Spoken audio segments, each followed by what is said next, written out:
lebih baik. Itulah iman. Yakin Allah boleh buat apa tak dia nak di luar jangkauan akal kita. Maka jangan pelik kalau kita minta benda yang pelik. Allah boleh buat. Allah cerita benda pelik pada kita. Kisah Maryam yang Allah bagi rezeki. Kisah Zakaria yang isteri mana dapat anak juga. Nak bagi itu benda yang pelik. Kadang-kadang kita kena kisah Maryam. Lagu benda yang pelik. Tapi Allah boleh buat. Nak cerita kuasa Allah Subhanahu Wa Taala. Sehingga kita, janganlah kita yakin dan percaya pada kuasa Allah Subhanahu Wa Taala. Bahawa Allah boleh buat apa. Kita diuji dengan panas, hujan tak turun. Dia kata kemarau, tak kemarau, panas. Hujan tak turun, menyebabkan air mula kering. Maka pendekatan kita ialah hanya nak buat pemberitahuan. Keluarlah kenyataan oleh kerajaan nak buat pemberitahuan. Terengganu tak jadi tinggal di sebelah Selangor. Nak buat pemberitahuan sebab panas, banyak berlaku kebakaran hutan. Jadi kita kata kenapa hanya nak buat pemberitahuan? Mana pergi yang diajar oleh Islam dalam istisqa? Nak minta turun hujan. Alhamdulillah kemudiannya Kerajaan Selangor Eskulnya isytihad nak buat salat istisqa, nak minta hujan dengan Allah. Bagi orang yang berfikiran seperti kata Allah tak ada kerja lain pokok agama, dia minta Tuhan sama. Dia memang minta siapa? Dia minta Tuhan. Nak tak apa lagi. Sebab apa? Kita boleh membenarkan hujan, tapi kena ingat hujan turun dengan sebab angin. Siapa yang kawal angin? Kita boleh kawal angin. Kita menjaga hujan nak dibenarkan awal tu, dia puasa sekian. Mari anda nak pakai kat lain. Habis kita buat kat Terengganu, hujan dia tolak pergi ke Bodi. Angin Allah Ta'ala boleh tolak. Dalam surah Luqman Allah sebut sini, wa yunazzilul ghais, Allah Ta'ala yang turunkan hujan, bukan kita. Jadi nak benarkan hujan buat tak ada masalah apa. Tapi jangan lupa satu pendekatan Islam, minta hujan dengan Allah. Kena buat solat istisqa. Salat istisqa bukan 5 orang panggil sultan kampung. Tapi kita panggil ustaz dia, rasulat dia. Hak dari surat tak mari, macamlah dia tak minum air. Dia tak air je tak berharap pada orang solat. Tak betul kaedah tu. Yang betul semua kat mari ni. Himpung habis atau binatang disuruh heret. Duduk di padang yang luar, heret habis binatang ayah kami tip debu heret belakang. Orang tua hak tak dapat pun kita kena kepok. Bini hak haid pun kena bawa mari. Anak tak kena habis mari belakang. Boleh sembahyang, tak boleh cerita lain, tapi kena mari je. Itu keadaan buka dengan Allah. Baru ni berlaku kes satu hari, dua seminggu dua ni. Kes sama terhadap Tuan Guru Presiden PAS. Saya buat arahan untuk supaya dikerjakan solat hajat. Ada hak ngaji, ada kena lain Pak Ustaz solat hajat dia puji. Ada juga hak bengong ada. Dan minta ke siapa lagi? Minta ke Tuhan lah. Hak kita buat apa je kita, tapi hak solat kena buat, solat hajat kena buat. Itulah pendekatan Islam, minta dengan Allah Ta'ala. Berlaku apa sahaja permasalahan, minta dengan Allah, dan kita usaha cara fizikal kita. Minta dengan Allah. Itu keadaan yang diajar oleh Islam. Wa Nabi yang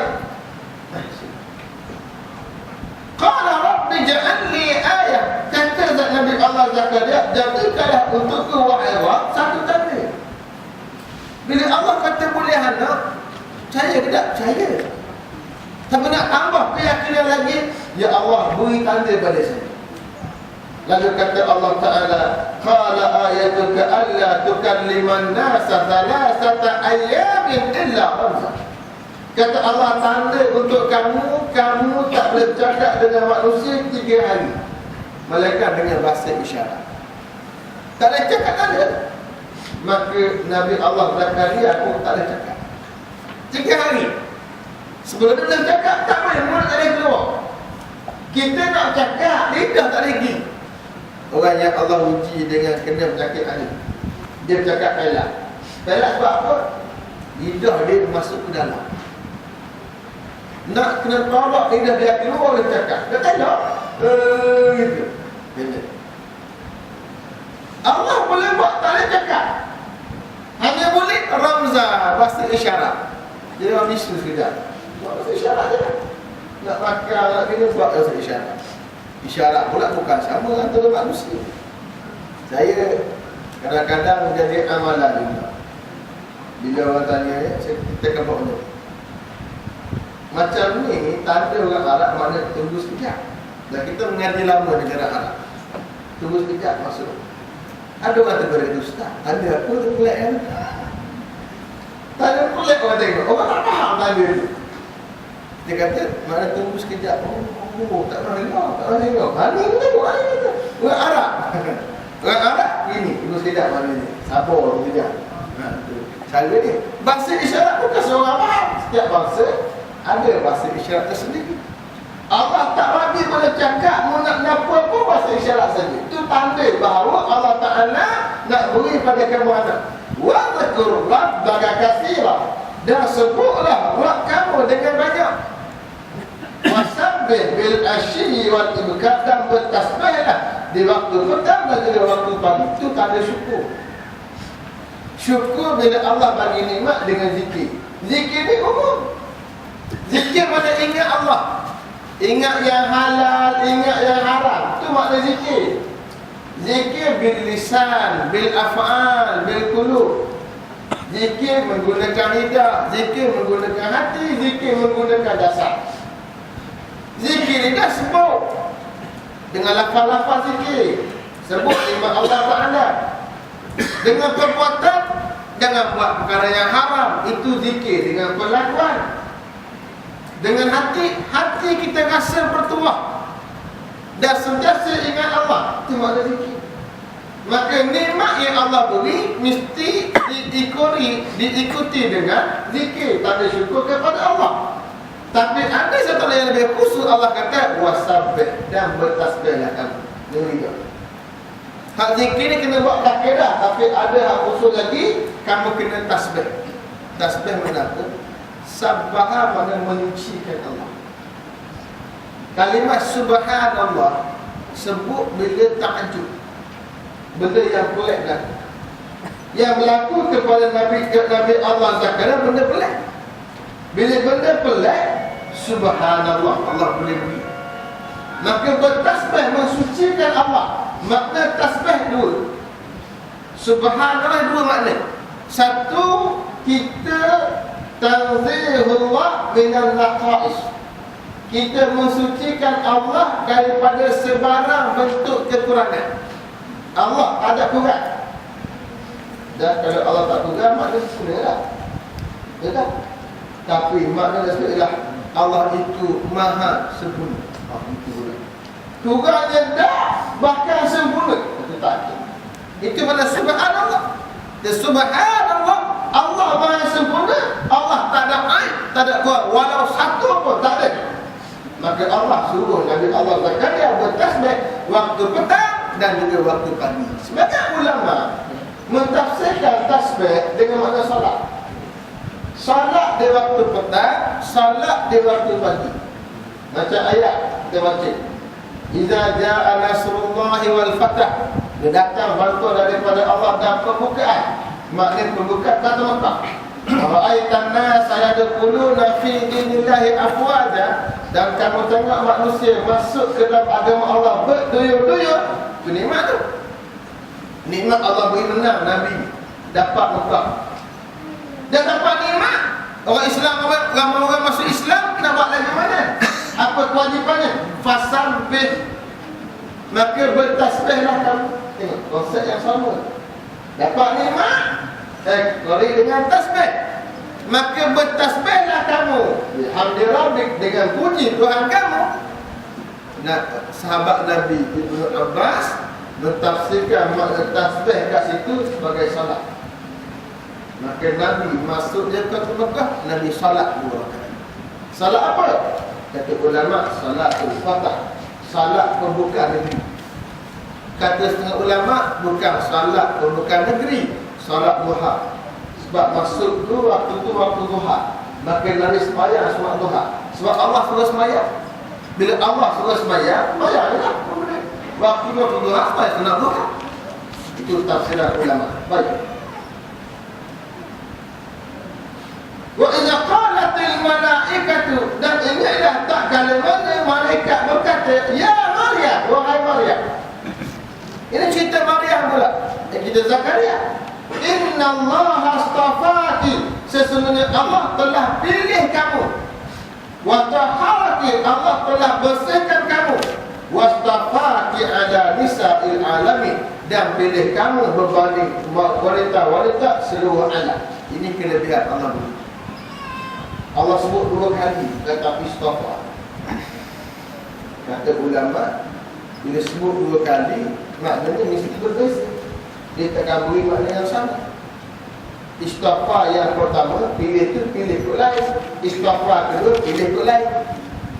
Istafa yang pertama, Allah pilih dia di kalangan manusia, Allah pilih jadi orang yang baik. Allah pilih jadi orang yang saleh, yang beribadah, yang bernazarkan diri kepada itu, pilihan Allah yang pertama. Waktu harati, Allah sucikan kamu. Kamu tak terlibat dengan zina. Sebab nanti Allah akan beri anak. Orang yang baik.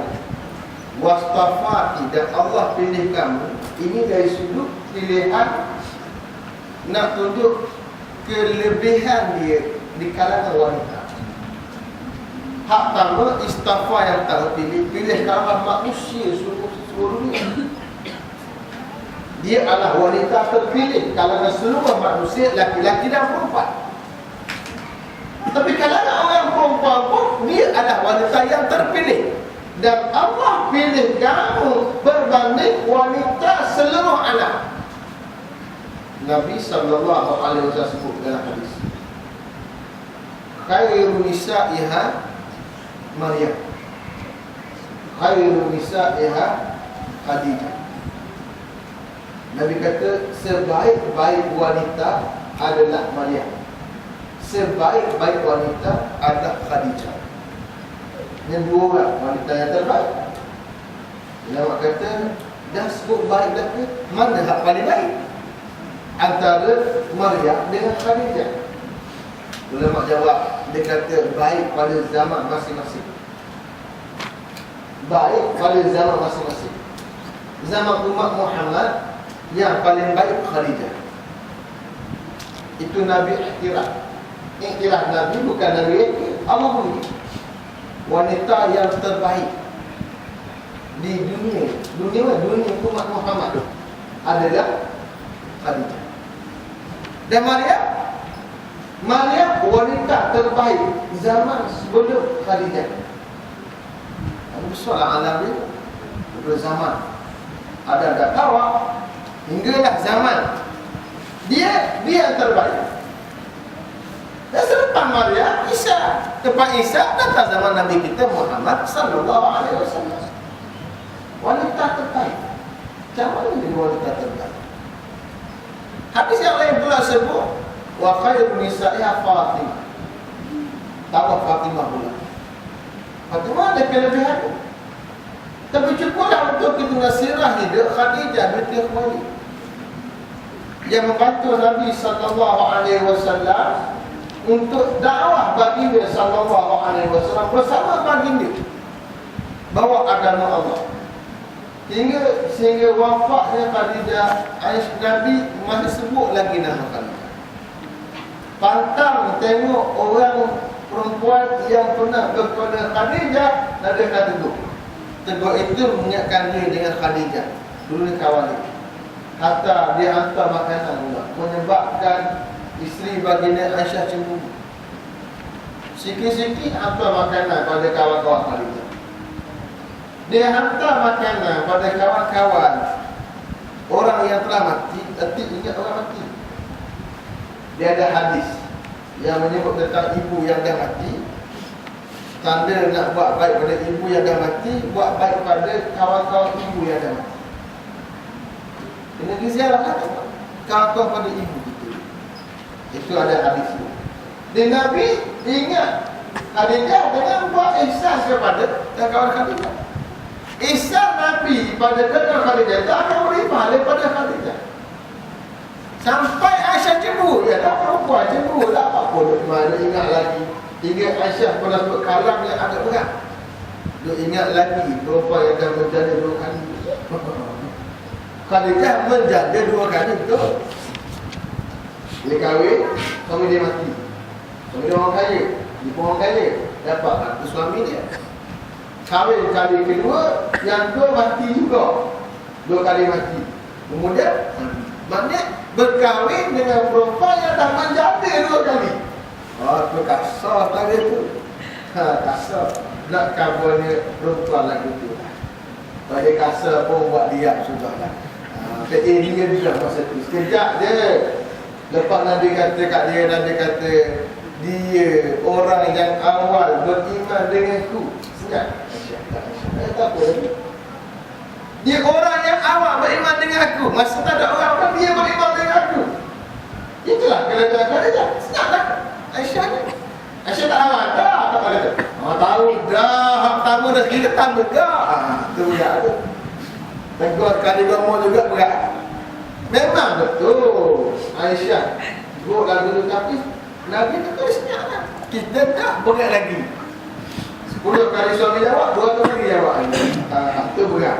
Aku tak ikut PA Aisyah atau PA lain. Baik. Ya Maryam, wahai Maryam, uqnuti li rabbiki wasjudi. Wahai Maryam, taatlah kamu pada Rabb kamu dan sujudlah kamu. Warka'i ma'ar raki'in, dan rakaatlah kamu bersama orang-orang yang rukuk. Allah arahkan Maryam untuk taat pada Allah. Dia orang pada taat. Qanit, ini sifat orang yang saleh, sentiasa tunduk dan patuh kepada Allah. Wasjudi, sujud. Sujud ni ibadah besar. Sebab sujud tanda manusia sangat hampir dan menghina diri pada Allah. Sujud ni apa dia? Wad'ul jabah 'ala al-ardh. Letak dahi atas tanah. Dahi kepala ni benda paling mulia. Kita letak ke bumi sama pada kaki kita. Ketika kita menghina diri kita, pada siapa? Pada Allah. Maka sebab itulah tak boleh kita sujud pada manusia. Menghina diri hanya pada Allah, bukan pada manusia. Itu kaedah. Haram sujud pada manusia. Hingga Nabi kata, "Lau amartu ahadan an yasjuda li ahadin, la amartu al-mar'ata an tasjuda li zawjiha." Kalau aku nak suruh perempuan, manusia sujud pada manusia, pasti aku suruh perempuan sujud pada suami. Ada besar, tapi tak boleh. Bila tak boleh pada manusia, boleh pada Allah Ta'ala saja. Maka sujudlah menandakan manusia betul-betul serah diri pada Allah Ta'ala. Maka di kali itulah Allah menerima doa manusia. Aqrabu ma yakunu al-'abdu min rabbih wa huwa sajid, katanya. Manusia paling hampir dengan Tuhannya di kala dia sujud. Sebablah kita nak minta dengan Allah tu sujud. Semayang. Waktu sujud kita minta dengan Allah. Orang buat salat hajat ni dia panjang sikit pada sujud. Nak minta dengan Allah Ta'ala. Ikut Arab tak ada Melayu. Tak semayang untuk Melayu. Sujud tempat yang kita kena banyak minta dengan Allah. Sebab jika kita nak tunduk pada Allah, selebih pada Allah, maka Allah ampun dan juga kita tunduk kepada Allah. Warka'i, dan rukuklah kamu. Rukuk ini merujuk pada salat. Ma'arraqi, bersama orang yang rukuk, maknanya salat berjamaah. Sujud semayang seorang diri buat. Tapi ada juga waktu yang disuruh kita berjamaah. Hukum salat berjamaah antara umat Muhammad dan umat sebelumnya tak sama. Perincinya tidak ada, Nabi tak hurah. Cuma disebut secara umum oleh para ahli ulama ada beza. Tapi konsep berjamaah diwujud. Wujud bagi umat Muhammad, wujud bagi umat sebelum umat Muhammad sallallahu alaihi wasallam. Wallahu a'lam. Bakinya kita akan tengok cerita kisah bagaimana Zakaria mengundi untuk dipilih memelihara Maryam. Kita bincang Allah Taala.